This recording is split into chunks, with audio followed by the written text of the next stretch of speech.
Levantou-se então uma tempestade dessas tremendas, com vento forte, o que era, aliás, comum no lago.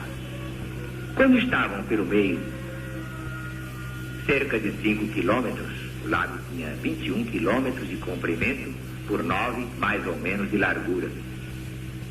Então Jesus lhes apareceu andando sobre as ondas. Imediatamente respondeu ao medo dos discípulos, dizendo: não temais, sou eu. E chegaram à outra margem. Claro que Jesus tinha poder de andar sobre as águas do mar. Como é que não? Dominava completamente a matéria, tornava a matéria mais densa, menos densa no seu corpo fluídico. Dominando a lei dos fluidos, dominava inteiramente o seu corpo material. Mas a multidão que ficou na outra margem não achou mais lá o Mestre Jesus. No outro dia de manhã, e saiu à sua procura atravessando o lago.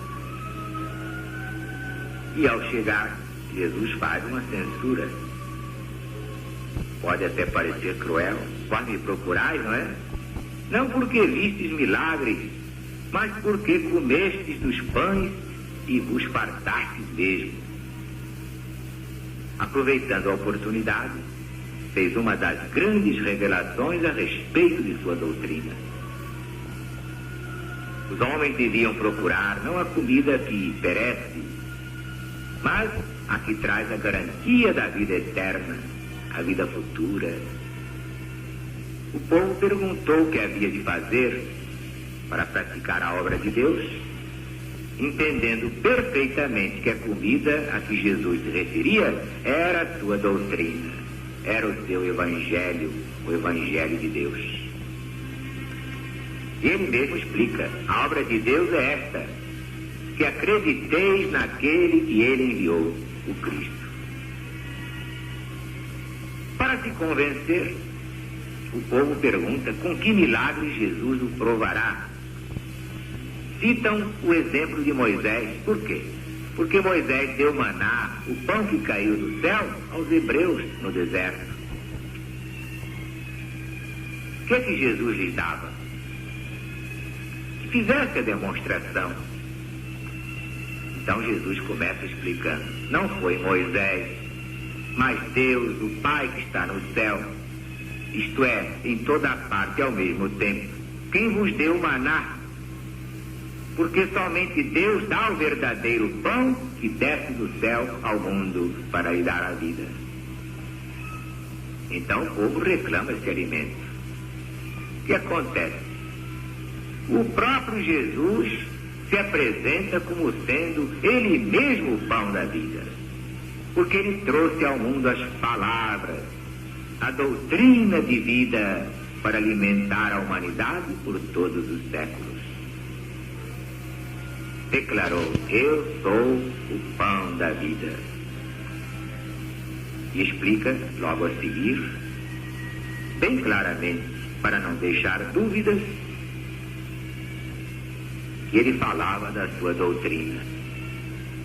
Quem vem a mim, de modo algum terá fome. Aquele que crê em mim, nunca jamais terá sede. Quer dizer, o pão é espiritual, é a doutrina, é a palavra, são os seus ensinamentos. O vinho que dessedenta, e Jesus disse mais tarde: eu sou a videira, é a vida espiritual de união com ele. No versículo 37, há uma palavra de suma importância: todo aquele que Deus me dá, virá a mim. E todo aquele que vem a mim, de modo algum, eu lançarei fora. Ora, se compararmos com a outra palavra de Jesus: Pai, assim como me deste poder sobre toda a humanidade, a fim de que conceda a vida eterna a todos aqueles que me tens dado, vamos encontrar estas palavras no capítulo 17 desse mesmo Evangelho. Então poderemos concluir que a humanidade inteira é de Jesus, pertence a Jesus. E como ele não lança fora ninguém que o busca para se salvar, a humanidade toda já está no caminho da salvação. Uns demoram mais porque se obstinam na ignorância e afundam nos prazeres materiais, que causam o tédium vitae, não resolvem nada. Muita gente que bebe, muita gente que joga, faz outras coisas e, entretanto, não é feliz. E um dia vai cansando, diz, o Zaru está com a razão, e vem para ele beber e faz muito bem. Mas compreendemos assim a impossibilidade, o absurdo de asseverar que aqueles que se salvam são minoria absoluta. Todos sairão desse inferno e se salvarão pelo conhecimento da verdade. Isto é confirmado pelas palavras seguintes. Ouçam bem, por favor. Eu desci do céu, não para fazer a minha vontade, mas a vontade daquele que me enviou. E a vontade daquele que me enviou é esta: que eu nada perca de tudo que ele me tem dado, e eu ressuscitarei no último dia. Mas os judeus protestaram. Como diz que é o pão que desceu do céu? Não é ele o filho do carpinteiro? A dificuldade em aceitar Jesus é porque não pertencia ao sacerdócio, era um simples irmão operário. E se eles conheciam o pai e a mãe de Jesus, como podia dizer que desceu do céu? Então Jesus replica: não murmureis entre vós, ninguém pode vir a mim senão trazido pelo Pai. Mas está escrito nos profetas: todos serão ensinados por Deus. Quem duvidar, pegue o livro de Isaías, capítulo 54, versículo 13. Deus quer que todos os homens se salvem. Então Jesus acrescenta: todo aquele que tem ouvido e aprendido do Pai, vem a mim. E nesse ponto Jesus avança mais na sua doutrina. Ninguém viu o Pai, mas eu sou o pão da vida. Os vossos pais comeram maná e daí? Morreram. Mas eu não, eu sou o pão eterno. O pão que eu darei pela vida do mundo é a minha carne, e quem o comer viverá eternamente. Ora, foi uma coisa tremenda, um grande escândalo, esta frase entre os judeus. Por quê? Eles entenderam que Jesus daria de comer a sua própria carne. Estava dando lições de verdadeiro canibal, antropofagia. Então Jesus reafirma enfaticamente para a multidão que não podia penetrar o sentido espiritual do seu ensinamento. Se não comeis a carne do Filho de Deus e não bebeis o seu sangue, não tendes a vida em vós. Quem come a minha carne, quem bebe o meu sangue, tem a vida eterna. Porque a minha carne é verdadeira comida, meu sangue é verdadeira bebida. Quem come minha carne e bebe meu sangue, permanece em mim e eu nele. Quem de mim se alimenta, viverá por mim. Este é o pão vivo que desceu do céu. Quem come este pão, viverá eternamente. E todas essas coisas Jesus ensinava na sinagoga de Cafarnaum. Mas os próprios discípulos de Jesus interpretaram suas palavras ao pé da letra.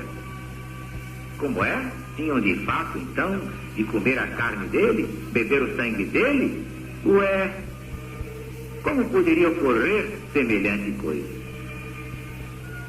Mas a estes, aos discípulos, aqueles que já tinham capacidade de entender, Jesus explica: o Espírito vivifica, a carne para nada aproveita.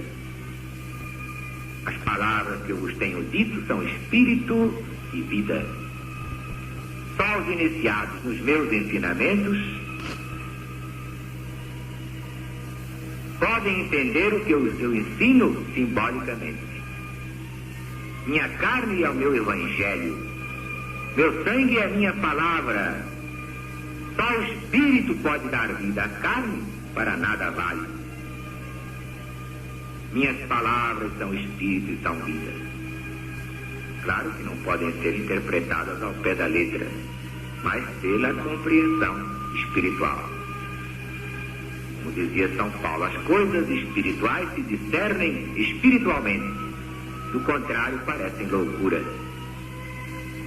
Diz mais São Paulo, a letra mata, o espírito vivifica. Como está na segunda epístola aos Coríntios, capítulo 3, versículo 6.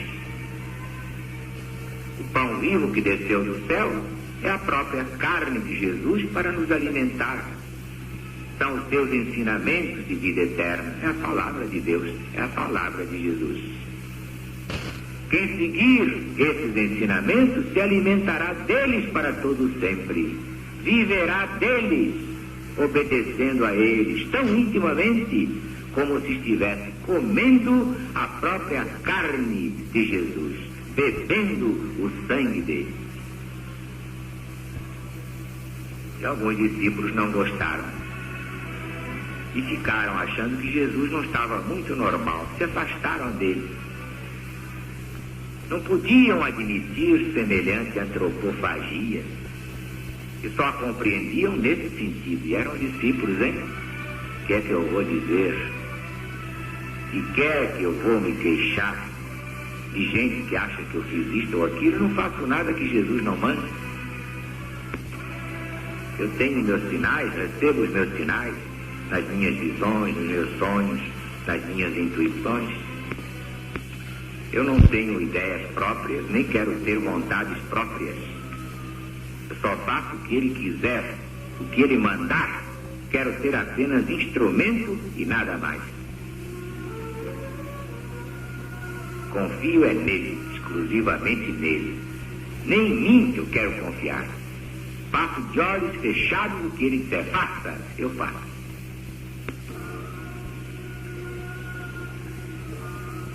Mas Jesus perguntou também aos 12 se eles queriam ir embora, como os outros foram. Vemos que Jesus prefere perder todos a modificar o ensinamento da verdade, a desobedecer ao chefe divino, ao Cristo planetário, ainda que fique sozinho, mas a verdade ele a dará, custe o que custar.